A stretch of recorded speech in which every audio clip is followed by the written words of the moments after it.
Is it too soon? Hey there, this is Darren. Is it too soon? I want you to consider that, but a little bit more of the statement. This isn't, is it too soon to joke about? That's a different subject. This is too soon. Is it too soon? Ask yourself, is it too soon for this platform? What? Is it too soon for this platform, for those set of eyes? For example, Mark Brown and I just recorded a podcast with this guy, Drew Tarvin. He was the world's first humor engineer. It was so much fun. He has such a cool perspective on humor and creating humor from an engineer standpoint. But one of the cool things was his TEDx talk, which has 9.1 million views, which is amazing. He was saying that hey there, everybody watching the live people, please comment, ask questions, happy to engage while we're doing this. But Drew, go check it out. Comedy That Works is his TEDx talk. You can search it. But he did 9.1 million views. He was saying that he'd be happy with 1,000, and it just took off. It took a while.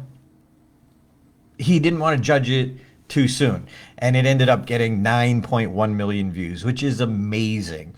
But here's what was cool from the preparation perspective. He actually went and did 40 stand-up gigs prior to doing the TEDx talk because he wanted to work it out. He wanted to internalize what he was doing and work it out and have it become a part of him. So then when he got that big opportunity on the big stage, he was totally prepared. And if you know my story and what I'm doing is I wrote version 1 of the script and I started getting it out to people right away. And fortunate or unfortunate, I got it into the hands of some influential people, but it was too soon. Too soon. And it didn't dawn on me that they have a completely different perspective. So like we've had people want to be on my podcast, and I will look at the videos of some of the speeches they've given, and I'll take a look because it's Unforgettable Presentations podcast. We had one person who reached out to us. Actually, it was assistant who reached out to us. He wanted to be on the podcast, and obviously it was to promote this piece of software he came out with.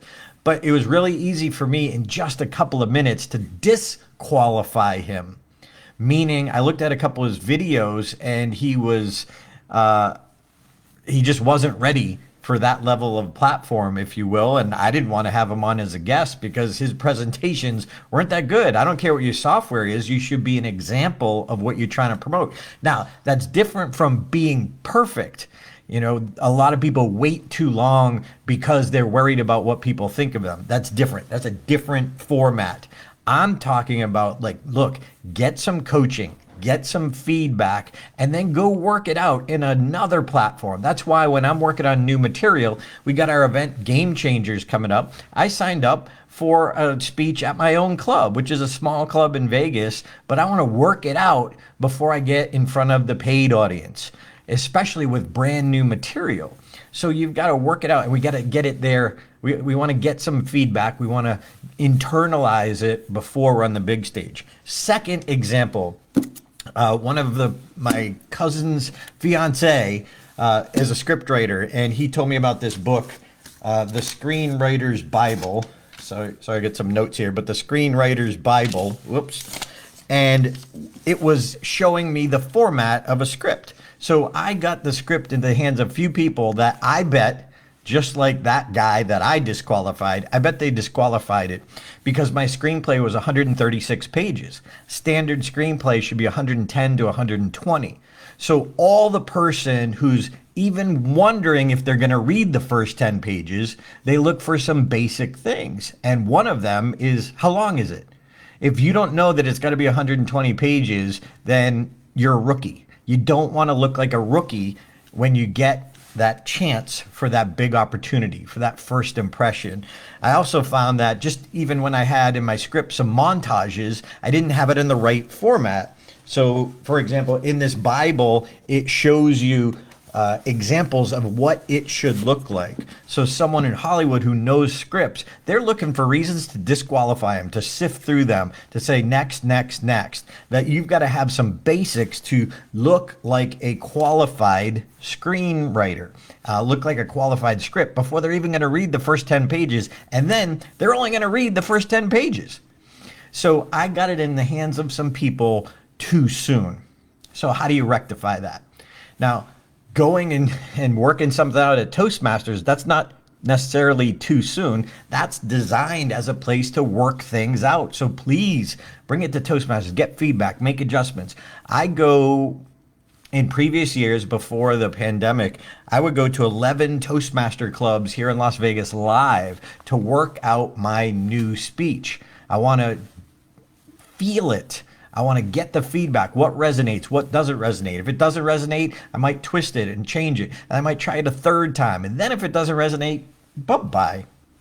And then I'll, excuse me, that's a real cough because we're going live. And then I'll bye-bye to that one, and I'll try a new way. I'll bring in some new content or some new ideas. I might even get an idea from somebody in the audience, but I've worked it out before I get it in front of the paid audience. Look, if you really want to be world-class at something, whatever that is, I'm working on the screenplay, but I'm taking the same principles that I learned in the speaking world and applying it. I did make the mistake of getting it out there in front of big influential people too soon. But now I'm going back, I'm adjusting. Each day I'm spending some more time to tweak it to make it look like a real Hollywood script. Now, it doesn't mean it's going to be awesome, but it does mean that it might not get disqualified too soon.